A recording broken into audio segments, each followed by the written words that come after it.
eternally grateful to San Jose Taiko, San Jose Jazz, Silicon Valley African Film Festival, and Makla. Thank you for your partnership. Thank you for everything you do for your organization and beyond. This is made possible because of you. I also want to acknowledge, there it is. It's free to clap. I took that from Jonah Melvon, he's a musician. So, I also want to acknowledge a couple people in the audience. We have the Honorable Blanca Alvarado.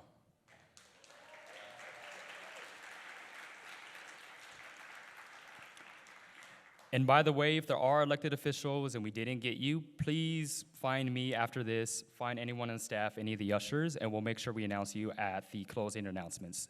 Thank you for what you do. We're standing on the shoulders of giants, and that isn't lost on us.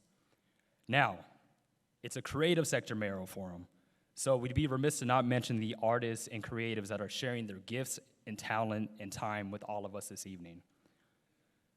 So I'm gonna ask all of the individual artists that I call to stand, and I'm gonna ask the audience to hold the applause. One more time. I'm gonna ask the audience to hold the applause. That's for me, because I don't follow directions very well. And then we'll clap at the very end. And again, this is really centering the artists and creatives, the arts and culture sector, so it is by design that we are having them stand. Up first, Richard Hoffman, please stand. Aaron Salazar. Edgar Ochoa, he's not here, but he is here in spirit. Francisco Ramirez. Jacqueline Solorio. Eddie Ramirez. Julie Dang. San Jose Taiko, if you can, please stand. Yosimar Reyes. Ryan Trujillo. And Alex Nobody. Let's just take a minute to congratulate and honor all of these wonderful creatives and artists.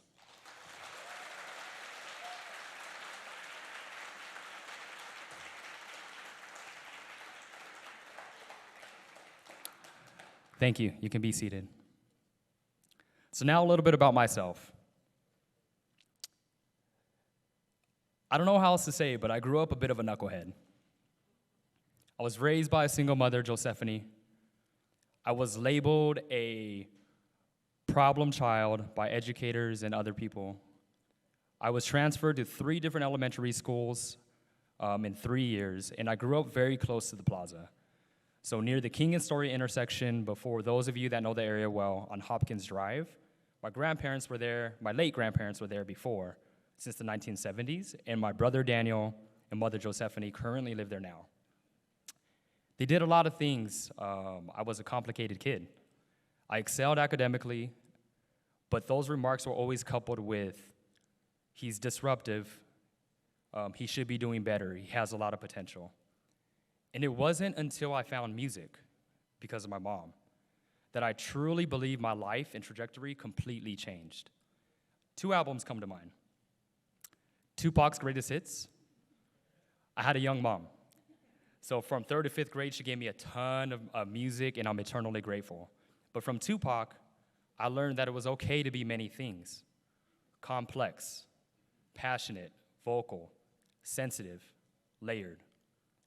And then the second album, she didn't really give it to me, I kind of took it, but it was Arrested Development, who's like probably my all-time favorite group. From them, I learned that it was okay to practice self-love. Their themes of Afrocentricity from Speech and Headliner and Baba OJ really was a valuable lesson for me as a kid. You could be different, unique, and cool. Fast forward now. I'm standing on the historic plaza grounds. And I can honestly tell you, this is the first time in my professional career that I truly feel like I have a home. I could be the East Sider. I could be the creative. I could be the community builder and the professional all in one. So I'm giving you a snapshot of my story because I think it's very much so a testament to the power and the transformative power of the arts. And so I want to end on a poem. It's called Ni de aquí, ni de allá. And it goes like this. I used to think I wasn't Mexican enough, Filipino enough, East Side enough, too private for public schooling, too hood for private students, too academic for hip hop, too sensitive for rap, and on and on and on. But living between worlds doesn't have to be a deficit. It could make you a bridge builder. It can birth new hues and add to your specialness. You see, humanity doesn't belong in boxes or cages. No hyphens or fractures, neither fractured nor broken. So, shimmer, shine, glitter, glow. Young kings and queens, be proud of who you are, for you're both here, there, and your experiences are gold. Thank you.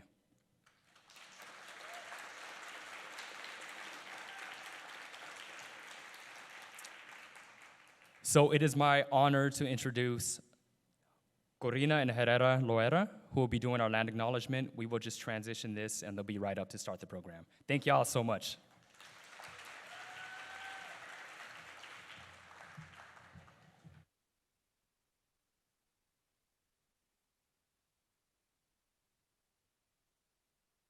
Good evening. Good to see you all here. As you mentioned, my name is Corina Herrera Loera. My Mexican name is Siwachimali. I represent the Aztec dance group here, Calpulito Naleque. We practice here every Wednesday. And honored to be here, also my daughter, Citlalxochitl Ortiz, who is a teenager living and residing here on the east side of San Jose. So proud mother, raising a daughter alongside with my husband, Gerardo Ixteo Loera, who will introduce himself. But I do want to tell you a little bit about me. I am Wirarica Huichol. My parents are from Zacatecas, Mexico. Born and raised there, came to the United States to find a better future for our family. Firstborn of three, a proud daughter of Jose Luis and Marta Herrera, and honored to stand here on the ancestral homeland of the Moek Maloney. My husband will help us and guide us in a ceremonial ancestral acknowledgement, but I wanted to tell you a little bit about us. I also serve this community as a trustee of the Alum Rock Union Elementary School District. Serving our children first and foremost, it's important to represent our community and be at these tables and know our communities and our needs and our issues to be able to vote and speak up on behalf of us here on the east side. So thank you for having this space for us. Husband? That's me. Good evening, relatives. Really happy to be here this evening, really honored.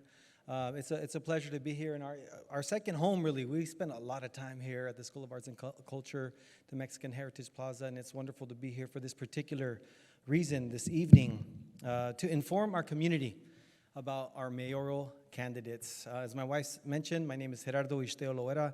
I am the Director of Development and Communications for the Indian Health Center of Santa Clara Valley, also a member of Calpulito Naleque, our home away from home right here, welcoming each and one of you. Really grateful to be in this particular space because historically this is a space of action right here on the corner of King and Alum Rock. And so here we are once again, and I'm really proud of our arts community. Can we give them a round of applause for activating this space once again in such an amazing way?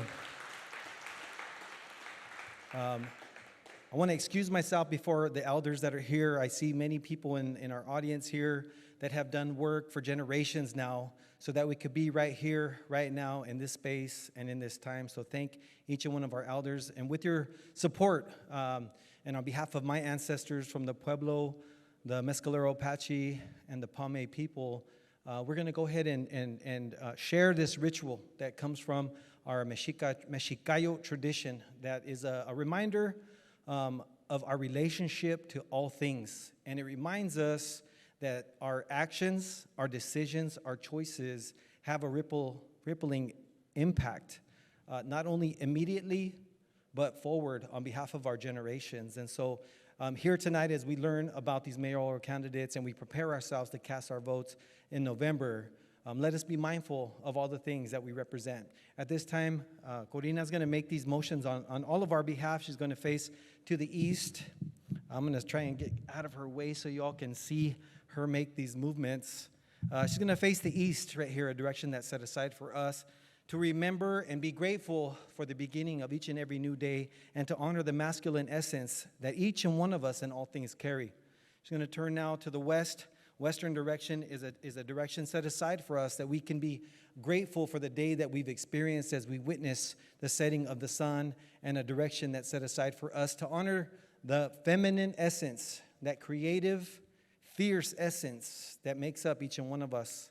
At this time, Corina is going to turn to the north, a direction that's set aside for us to remember our ancestors, the elders in our community, all of the shoulders upon which we stand as we continue their work on behalf of future generations. A reminder that we have our ancestors with us genetically, like scientifically speaking, way beyond even spirit. They're with us at all times in every space. Corina is going to now turn to the south, a direction in our tradition that's set aside for us to remember the children in our community. The children in our community that we do this work for and our future generations. It's also a direction that's set aside for us to remember the child within each and one of us, ourselves, that we continue to nourish that child spirit. Corina is going to turn right back to the center here. She's going to take a moment to honor this environment, all of the air and all that is above us, as we are charged with stewarding and living in harmony with the environment that we inhabit. She's going to now turn once again, full circle back to center. She's going to remind us to give gratitude on behalf of the earth that gives us each and every day, continues to provide for us in a loving, unconditional way, nourishes us, as long as we continue to live in harmony and steward our relationship with the earth. She's going to turn back to the seventh direction that's set aside in our Mexicayo tradition. And it's a time for us to think about ourselves, not forget why it is that we do the things that we do and how important it is for us to maintain our own wellness, our own balance in our everyday lives so that we can continue to do the things that we're charged with doing in this life in a sustainable and healthy way. Relatives, we all gather here this evening. I hope I haven't taken this mic too far off its mark, so excuse me in advance to staff. If you all could please readjust this for the other folks. But we're all here for a different reason. Every one of us represents ourselves individually, our families, our communities, our ancestors, and our future generations. Each and one of us has, while we may share many things in common at the same time, we have our own interests, the way it is that we project and want to see our communities grow, how we want to affect change within our own sphere and support one another in making that change in your own sphere. And so at this time, relatives, we're going to ask you to focus on why it is you're here this evening, what it is that you want to see from our candidates here this evening. Let's call upon them to be their very best this evening, to be honest and transparent. You know, we say in our indigenous communities that democracy is indigenous, and so we're happy to be here celebrating democracy this evening with you all. And we're gonna sing a song. We're gonna offer a song as you all kind of invite that spirit of change into this space. We want to honor that spirit with a song while you all think about those things that you want to see in our community. So with your kind attention, we're going to go ahead and offer that song at this time.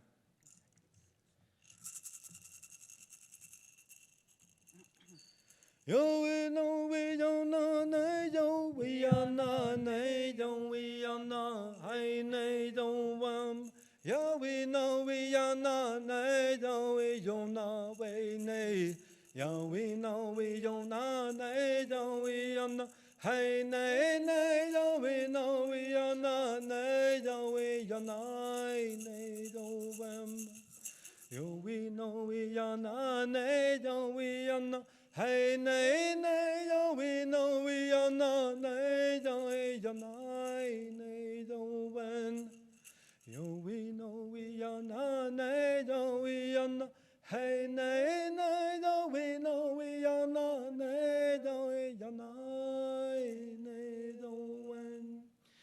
We offer this in gratitude and respect to the Muwekma tribe of the San Francisco Bay Area, with whom we do this work in solidarity and in support of their own efforts to reestablish their federal recognition as a federally recognized tribe right here in the San Francisco Bay Area. With that in mind, relatives, I say aho, and thank you for your kind attention. Ometeo.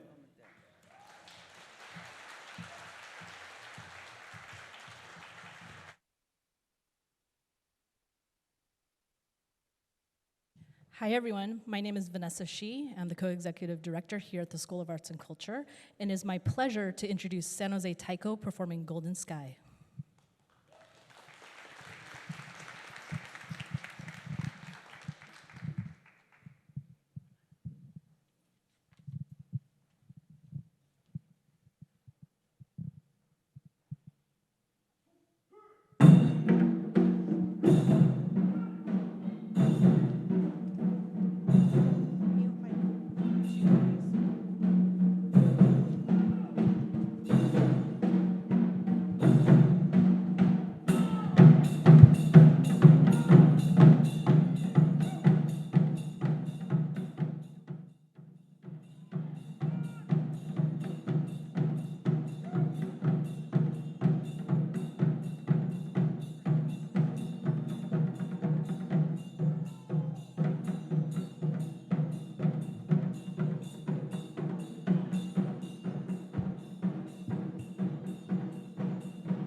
Let's give San Jose Taiko a round of applause.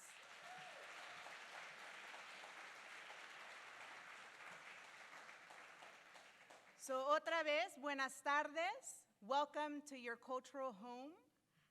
My name is Jessica Pacedillos. I am a co-executive director alongside my partner in crime, Vanessa Shi, here at the School of Arts and Culture at the Mexican Heritage Plaza. Today, I have the honor of welcoming a friend and creative sector trailblazer, Chike Wofia, who will serve as our moderator this afternoon. Chike has been a genuine leader in the San Jose Silicon Valley arts and cultural ecosystem for the past 2 decades.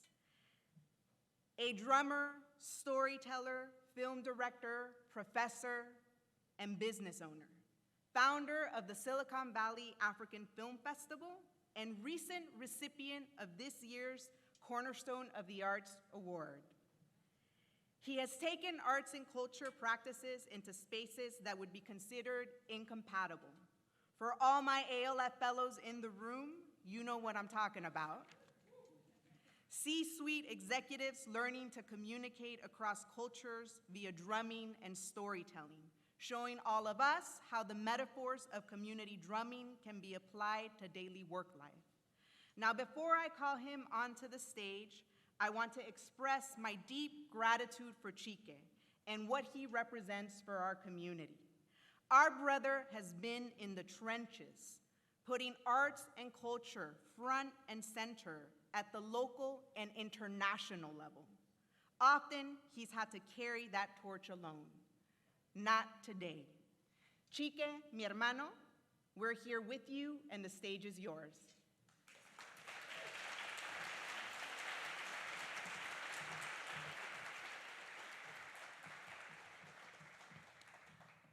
Oh, wow, thank you, Jess, for that kind introduction.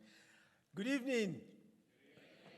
Oh no, those of you that know me know that you have to wake up. Hello, San Jose! Yes, come on. All right. Like Jess said, my name is Chike Warfia. I am the founding director of the Silicon Valley African Film Festival. Every year we bring over 100 films from the African continent and its diaspora to San Jose. And we're coming again in October. Well, tonight I'm really humbled and honored to serve as your moderator. I want to thank the School of Arts and Culture and our partner organizations that are presenting tonight's event, San Jose Taiko, Clara, San Jose Jazz, including, of course, my own organization, the Silicon Valley African Film Festival. Why are we here? We are the creative sector. And oftentimes, our sector, this business of the arts, gets relegated to the background as an afterthought. But not anymore. We are here to center creativity and the arts and culture practice as vital and essential to our well-being and the vitality of our community. Our society has gone through a lot of challenges in the last few years. With the reawakening of the social justice movement, with the global pandemic, we have seen how fragile our lives can be and our communities can be. And in the midst of all of these challenges, sometimes our voices are gone, our throat gets parched and tears get dried up because it's just too much. It is in those circumstances that we find the arts giving us a safety valve. It's in those times where our communities need healing that the arts present us this amazing pathway. When we are living in angst and we can no longer look at our neighbors in the eyes and wonder if we can trust them, the arts provide us a pathway to engage them in courageous conversations. And so tonight, we have come because we have two people that are applying for jobs. And we have come to ask them. We've come to give them our platform. We've come to find out to what extent will they value and center us and what we do in the business of running this great city called San Jose. And so, before we get going, I would like to share with you some ground rules. And first of all, I would like to ask that we remain respectful and follow these ground rules. We will not tolerate disruptions of any kind, please. If you get disruptive, we will gently ask you to leave. We will not tolerate foul, derogatory, hurtful language. We must show decorum and respect to our candidates and to each other. Please, please, hold your applause. No screaming, no cheering. Let the candidates be, and let them share with us their thoughts and their ideas. I will ask you, if you haven't already, to please silence your cell phones. If you have to take an important call, carefully and quietly go and do it. Let's not disrupt this debate with phones ringing. So I'm reminding everyone here so we don't have somebody that forgets. So at this point, take a minute to turn off your phones or put them in silence. Thank you.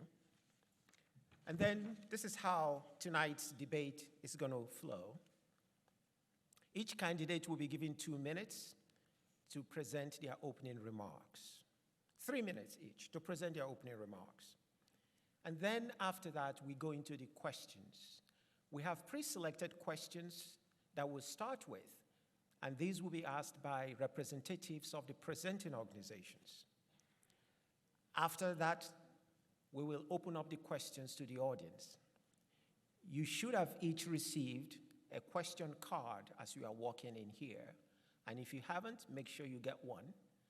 So if you have a question to ask, you have to use the question card. Did I lose microphone? We have captains.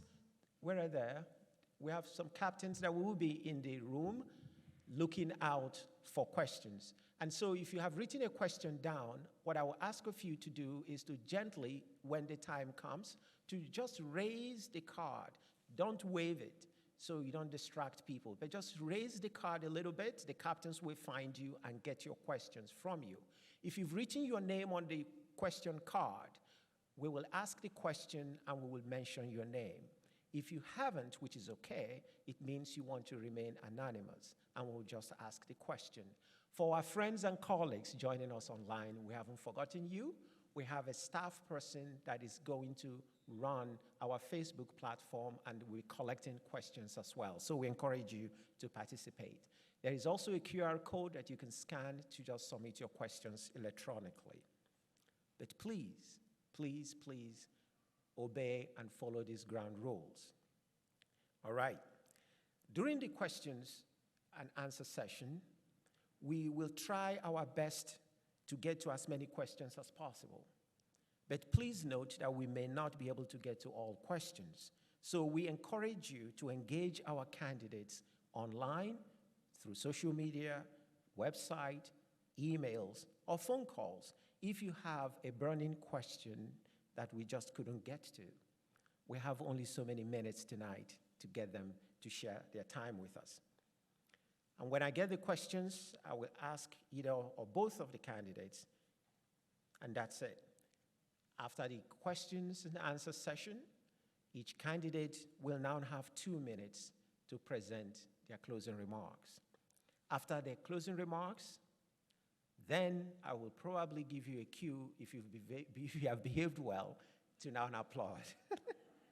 At the end of that, don't leave, because we still have business. We might be able then to excuse the candidates, and then we have a few more things to take care of. We are going to have performances that will follow the debate. And so,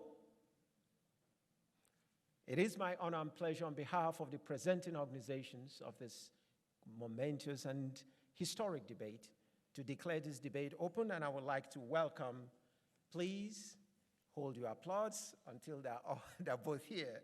I would like to call on Santa Clara County District 2 Supervisor Cindy Chavez to please come on. And then I would like to call on San Jose District 10 Council Member Mahan to come in.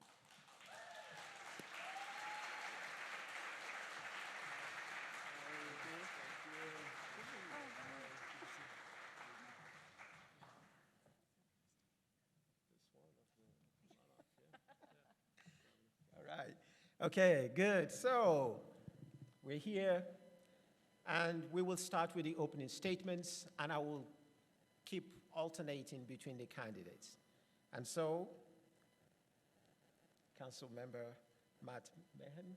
All right. Good evening. 3 minutes, please. 3 minutes. Can you all hear me okay? Great, it's good to be here with you all. Thank you so much to the School of Arts and Culture for bringing us together for this important conversation. You know, for me personally, San Jose has always been a beacon of hope. I grew up over the hill in a little town called Watsonville, which is where your strawberries come from, if you're not familiar.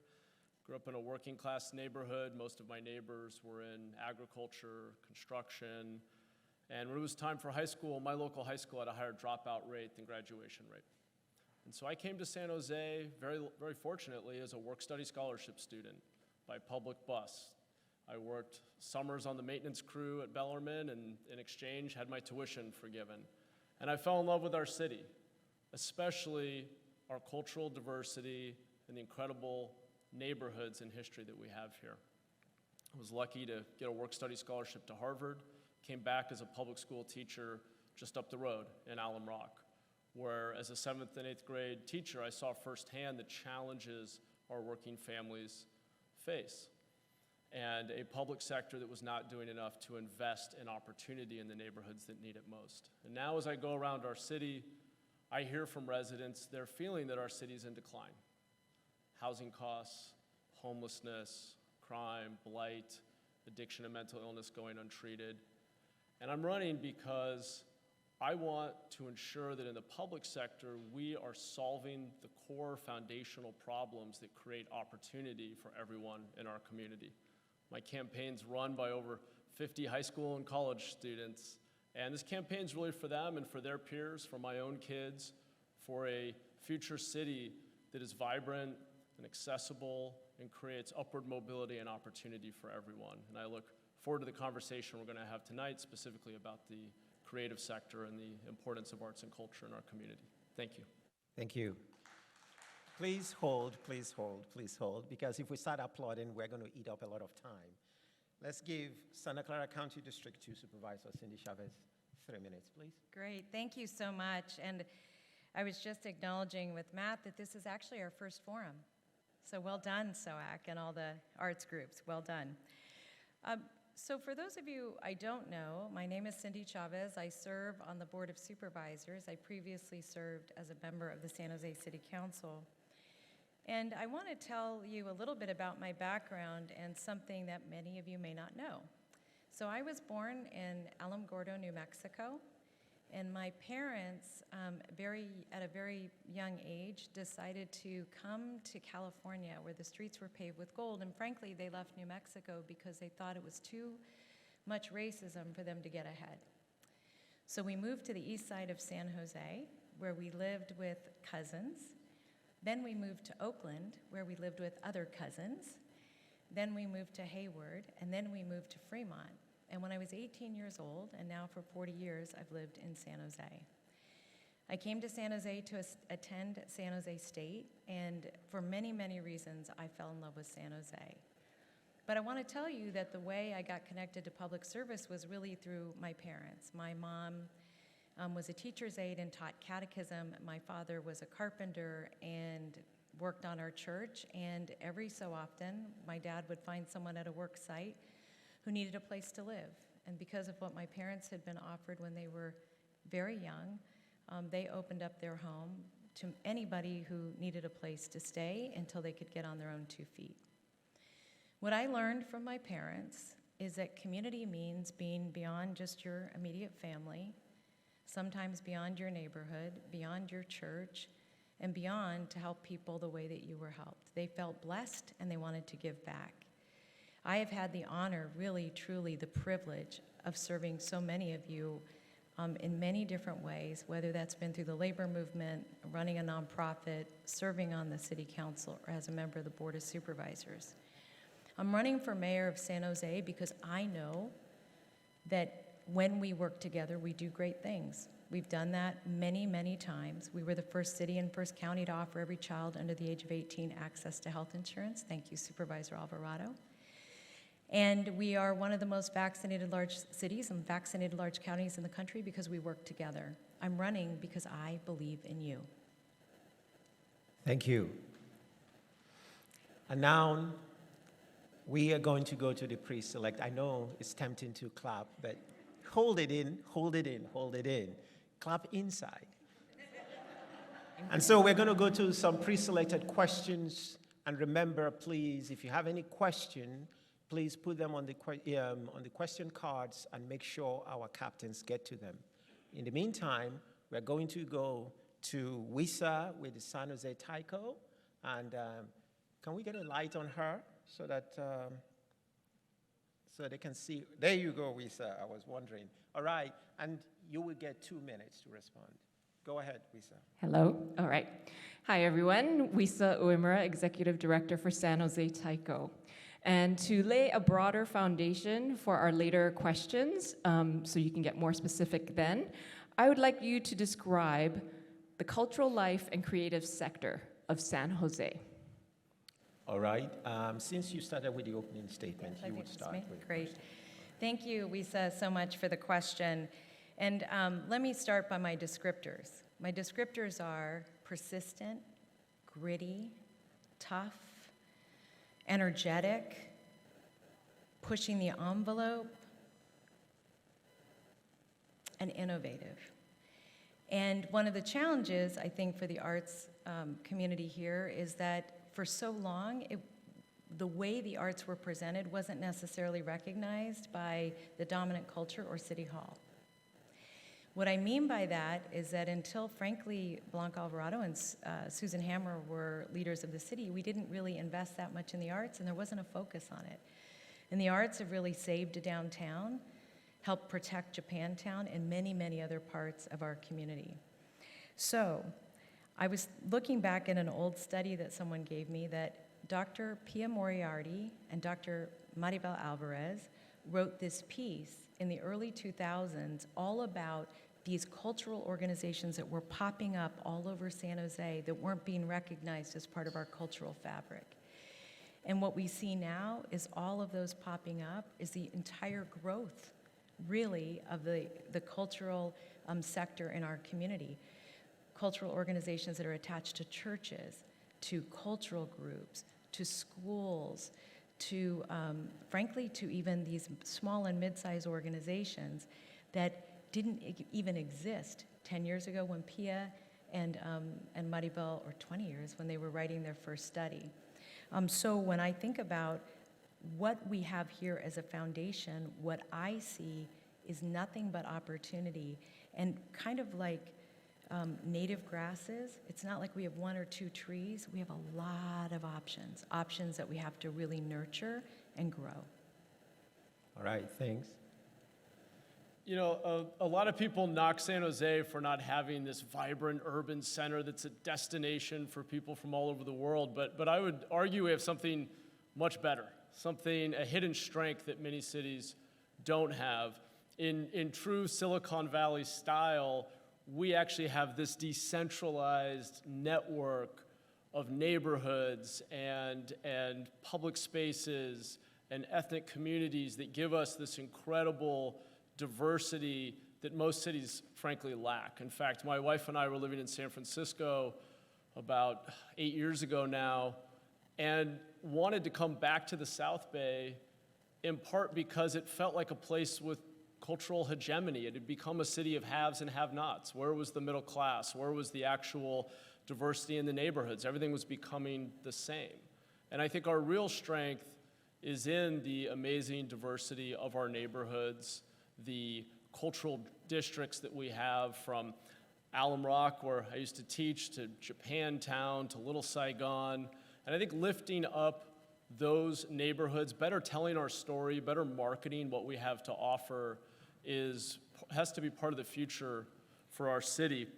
KQED earlier this year said that we are the ethnic food capital of the Bay Area, just as an example. And I think we need to lean into that. We have incredible weather, certainly much better than San Francisco's, right? And so I think investing in the distributed neighborhoods and the diversity that is out there, and then highlighting and better marketing, even just telling our own residents what's going on in their own backyard. I talk to so many people who see a photo of, me out at the Mosaic Festival here just a few days ago, or Voulon Day, and say, I had no idea that was happening. So we need to better tell our story and highlight the richness of our different sub-communities in San Jose. Thank you. All right, We go to the next question, and you will go first this time. And this question is from Brandon from, Great. San Jose Jazz. Thank you, Chike. I'm Brendan Rawson, Executive Director for San Jose Jazz, and I also serve on the Board of Directors of the School of Arts and Culture here at the Plaza. So my question is that over the past 20 years, cities across the country have increasingly established proactive strategies to uplift the cultural life of their communities. For example, establishing artist in residence programs within various city departments to assist with creative solutions to intransigent problems. Or another strategy, requiring public art commitments as part of private sector development projects to ensure quality urban design. My question for both of you is, if you are elected mayor, what will your administration do to advance the cultural life of our city? You go first, and there'll be 2 minutes. Okay. So thank you, Brendan, for the question. Let me just touch on a couple of things. I mentioned marketing. I want to go a little deeper on that. Our Office of Economic Development and Cultural Affairs has shown very clearly that every dollar we invest in telling our story, both to our own residents as well as to people in the region, has a multiple. Many dollars are generated locally. And so there's a real case to be made economically that we should be investing more and actually hiring local artists to better tell our story and actually proactively market and advertise things that are happening and generate interest in what's happening here. You talked about incentivizing investors and developers to invest in the arts. When our commercial linkage fee came forward, I advocated, unfortunately unsuccessfully, but we'll push this again, for us to not just link it to affordable housing, which is a critical need, but to also create a menu of options that include sustainability and investment in the arts. I think that we have to think holistically about the investments that developers are making in San Jose. And as much as there is a nexus between bringing jobs and needing housing, there are a lot of other investments we need in the long term, including in public space and arts and culture. And then finally, I'll just say, one of the key powers your city has is land use. And just thinking about this site, I was just talking to someone from the School of Arts and Culture a couple of months ago. There are incredible opportunities to redevelop spaces like this to actually increase the density, the economic activity, and actually to empower our arts community economically through even having a parking lot here that can then be used to have more visitors, but also to generate revenue to fund the organizations that operate here. And so I think we're going to have to get creative to drive more investment into the arts community. All right. Thank you, Brendan, for the question. And, you know, I think one of the challenges is that we are all facing the same squeeze here in Silicon Valley, whether that's the cost of housing or real estate. So one area that the city could be more aggressive is helping to protect real estate assets so that nonprofits who are doing all kinds of work, but including the arts, have the opportunity to have a low rent or a lease to buy, because if we don't, frankly, acquire some of these properties, we're gonna lose them forever, and people will never have an opportunity. Second is, I think there's a value in us looking at storefront property a little more aggressively, not just imagining that we're gonna have retail, target, but that we're gonna have lots of different retail opportunities that are more geared toward the arts. And I think we've done that in downtown, and frankly, the reason we've been able to do that in downtown is there's nobody else there. But when more people start to get excited about downtown, again, those little arts communities will be pushed out. So I think making sure that we're protecting retail opportunities for the arts as well. I think we have to take a good look at the TOT and determine whether or not general fund needs to be put in to supporting the arts, and also recognizing that the city can wear two hats. One is a facilities mentor, and the other as an investor in the actual art programming. And we do that at the county with some success. And what it means is you don't have tension between the large arts groups and everybody else who needs funding. And I think we have to think about that in order to be able to do a better job of unifying the arts community to push the envelope on all of these other issues that are going to be incredibly necessary if we're going to sustain the arts in our community. Right. Thank you, Brendan. And the next question is from Roy. Good evening, everybody. My name is Roy Hirabayashi. I'm the co-founder of San Jose Taiko, and I'm also a founding board member of the School of Arts and Culture here. And currently, I manage the Multicultural Arts Leadership Institute, or the MOLLI program, here at the school. And my question I actually want to state here is diversity, equity, inclusion, accessibility, or the acronym DEIA, has recently become a common buzzword. I have been fighting for diversity, equity, inclusion, and accessibility for over 50 years for my community and the multicultural arts groups here in San Jose. DEIA is not something new. My question is, how will you work with the city's newly established Office of Racial Equity to ensure equity among San Jose arts and cultural programs, funding from the TOT, and access to city facilities to make San Jose the cultural hub of California? All right, so you start. Thank you, Roy, and thank you so much for all of your work. You're right, you were doing this before it was fashionable, so thank you. So first of all, I want to just acknowledge that at the county, we had to take a good look at this too. So the county has a small budget that we partner with SV Creates to make sure we get resources out to the community. And one of the things that we did is, as part of our Office of Social Equity and Justice, which has a whole bunch of other offices under it, is we worked with SV Creates to make sure that the grants that are being given are not just for small arts groups, but we're recognizing we have a lot of people in our community who do not have access to the arts. Foster youth, children in Title I schools, all over our community. And so we restructured that program, and as you know, we also created a small art program for these up-and-coming groups to get small grants to be able to get their footing. And so I think there's a way to express our values in what we choose to invest in, and we've been doing that now. The other thing I'll add is that at the county level, and I think this is something I would really like to work with the city on, is making sure that we take an opportunity to look at where we have shared grants, so the little nonprofits are filling out one application and not 2 or 3 or 4. Because for the small groups, that's a lot of work, and some groups have back of house, but most don't. And so really thinking about, if we're trying to grow everybody, how do we do it in a genuine, helpful way? And then the last thing I would just add is that I think that we, not just with the Office of Racial Equity, but we need to have deeper conversations that are more real about whether or not the programming we're doing is making a difference and actually helping, or just one more layer of something to fill out that isn't making a dent at all. And I think that's particularly true when we're talking about making the arts accessible to all communities across the city of San Jose, in particular those who are most underserved.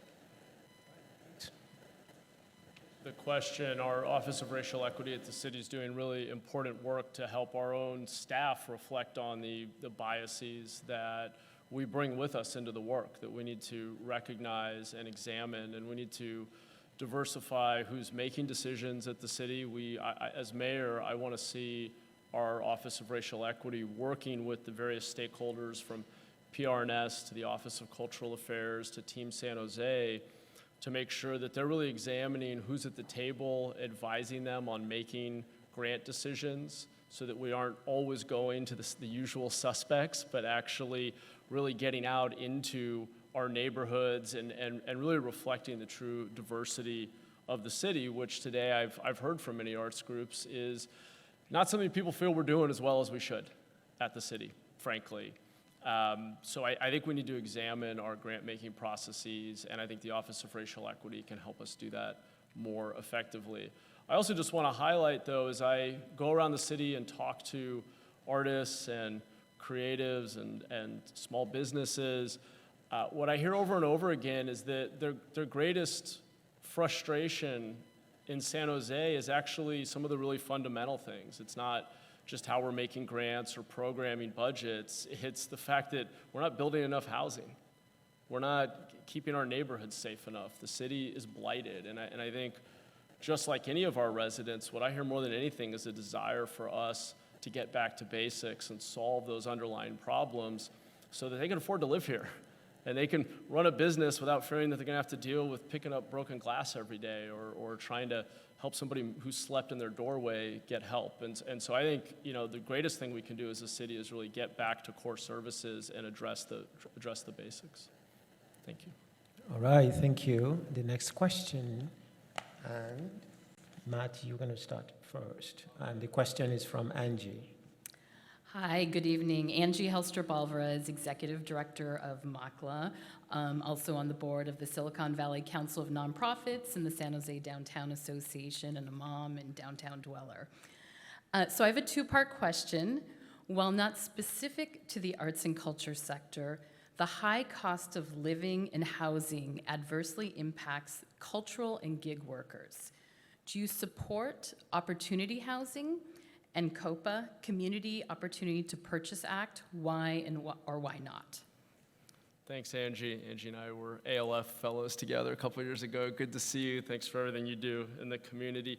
So on COPA, I don't support it as it's currently been formulated, and I'll explain why. I think it's absolutely the right problem, but the wrong solution. It is sort of like, it's a well-intended policy that I think will have a lot of unintended consequences. We've seen very little impact in cities that have pursued versions of it, like San Francisco. Very few units have been protected. But the underlying idea of helping nonprofits purchase residential property and preserve it as affordable housing and then create pathways to ownership is a great idea. But I think a better approach than what's currently been proposed is to get at the core needs that they have around funding to purchase that land, and then the real estate expertise, the qualified brokers to help them identify the properties on the market. And so I'm very open to a modified version of COPA that empowers nonprofits to go buy that land. I think the current proposal creates a tremendous burden on the entire real estate market and may ultimately mean we have less housing and less investment and could really backfire. Many of the studies on rent control shows that there's kind of this trade-off over time. There's a lot more we can be doing more broadly on housing, and I know with 2 minutes I'm not going to be able to do it justice, but in the public sector, we've become our own worst enemies to building housing.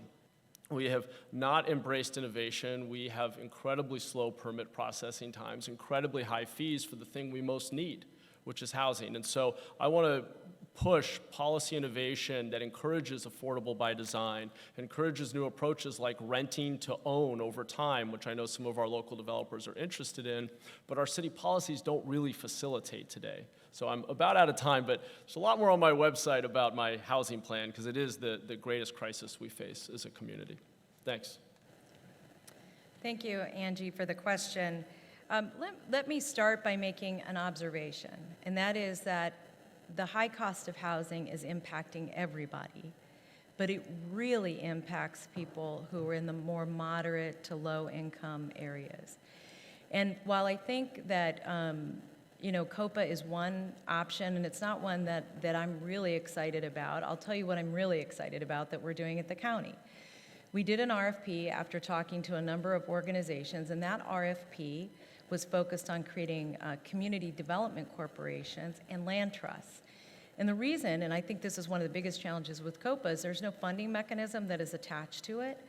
And so I want to look at opportunities to build the strength and vitality in our own communities to be able to operate, own, and structure their own deals to be able to build the equity that allows them to do more and more purchasing.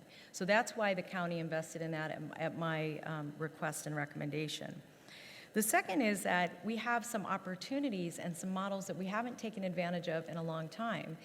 And one thing I'll say to those of you who've been around a while, you may remember that one of the first art housing developments was Art Arc in the Spartan Keys neighborhood that has gallery space in it, and about 20% of all the units now are occupied with artists. And it's something I did in partnership with one of our developers when I served on the city council. In addition to that, it's connected to Bester Park, right next to the Foundry at San Jose State. And I think there are opportunities, again, for those of you who have property, and again, if we're buying facilities, to be able to build housing and attach it right to the projects that we're developing. And I think long-term, that's really how we're going to get where we need to get, which is being much more assertive, much more concrete, much more aggressive with those particular opportunities. All right, thank you. And there's a second part to your question. There's a second part, Okay. right. And So. I'll get 2 minutes again, and you will Great. start. Okay. So what existing or new city-sponsored pathways can you commit to or expand upon to support home ownership for low and moderate income artists and cultural workers?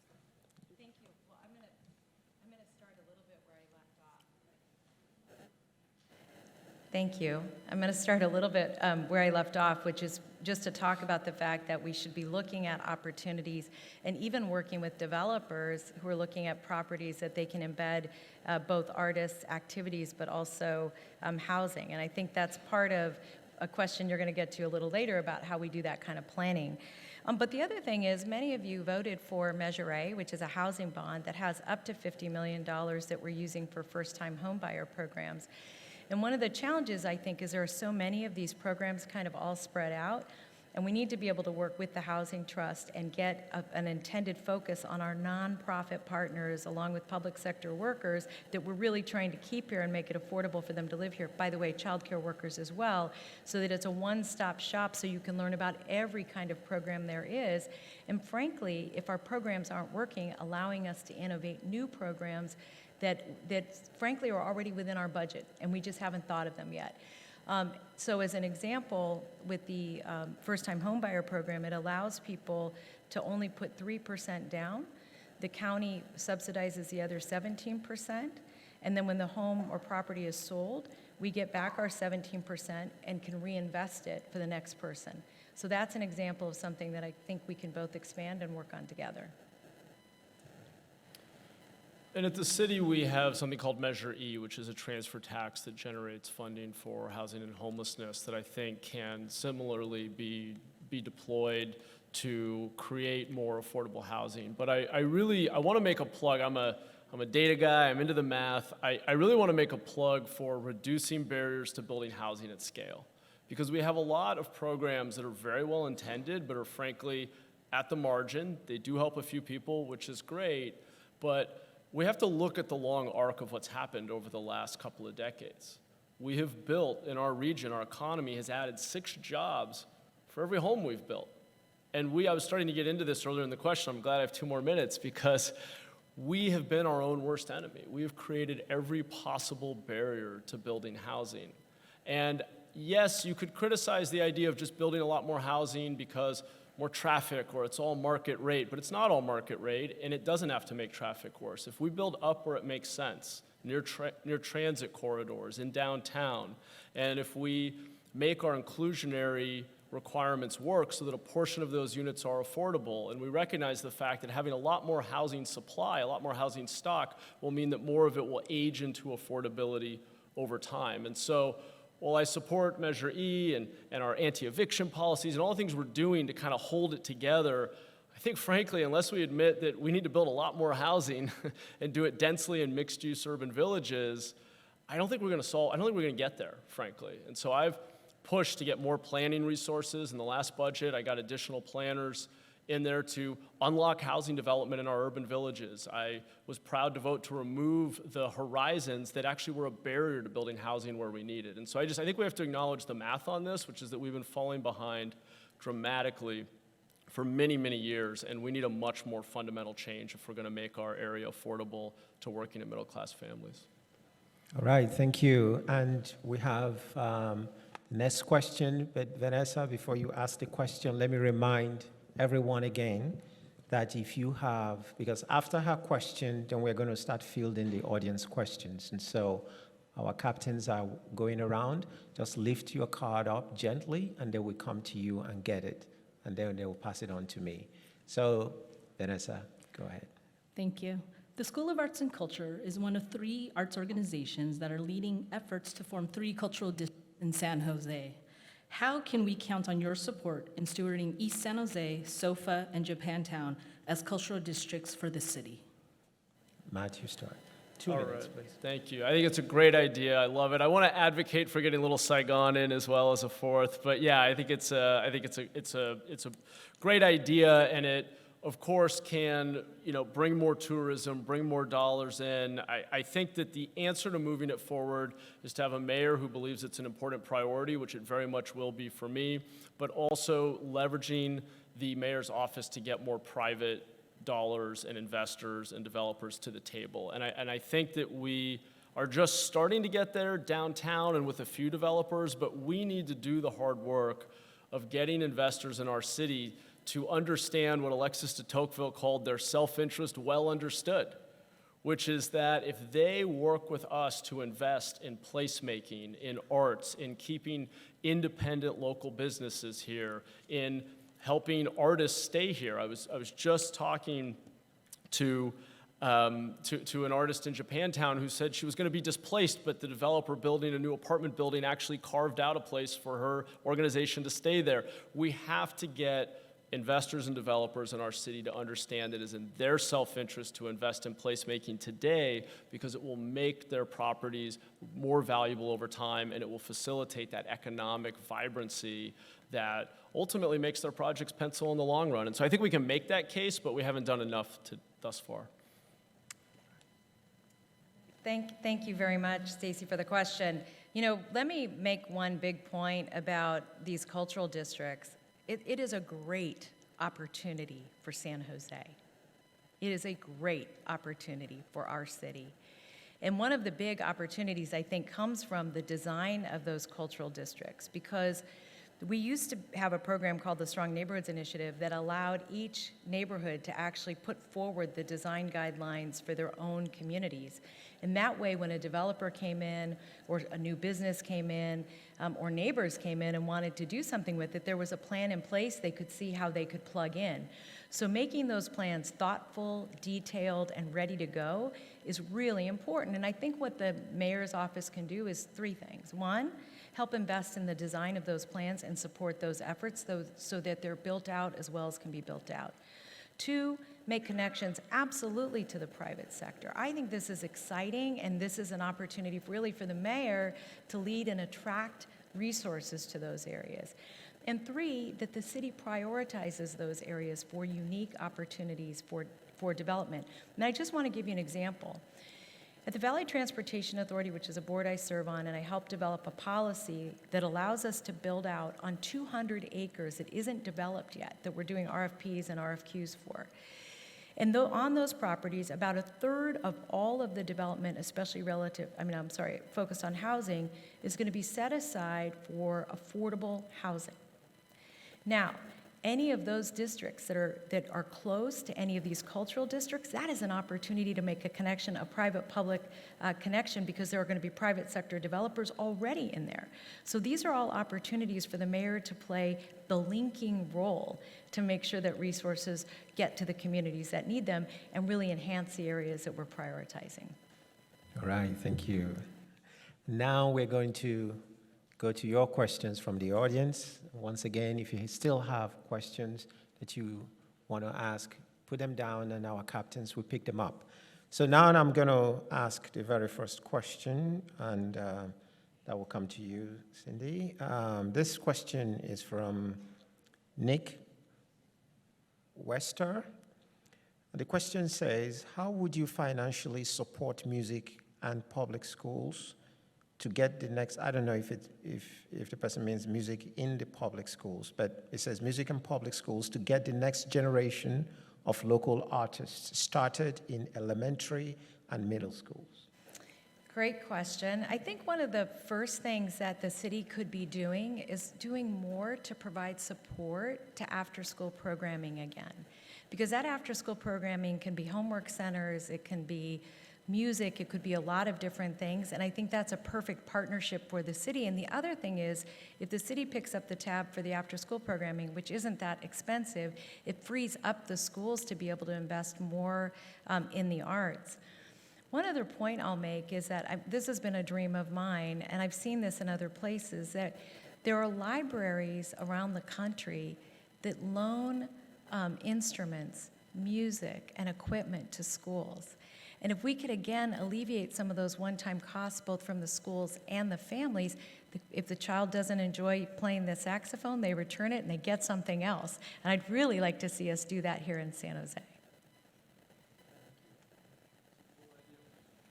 As a public school teacher here in Alum Rock, it broke my heart that every day after school at 2:30, our school would basically shut down. And I made a real point of keeping my classroom open until 5, 6, 7 o'clock so that each of my students had a safe place to go. And I think, as Supervisor Chavez just said, while we don't fund or manage the schools directly, we have a lot of other assets as a city, starting with our libraries and community centers. And so I think that the place where we can have the biggest impact on arts for young people and encouraging this next generation is through programming in our libraries and our community centers. And one of the things we have to figure out that's very basic is just the transportation connectivity and safe pedestrian passage, and making sure that our kids who are at schools that may not have those after-school programs can get to and are aware of that after-school and summer programming at city facilities like libraries and community centers. All right, thank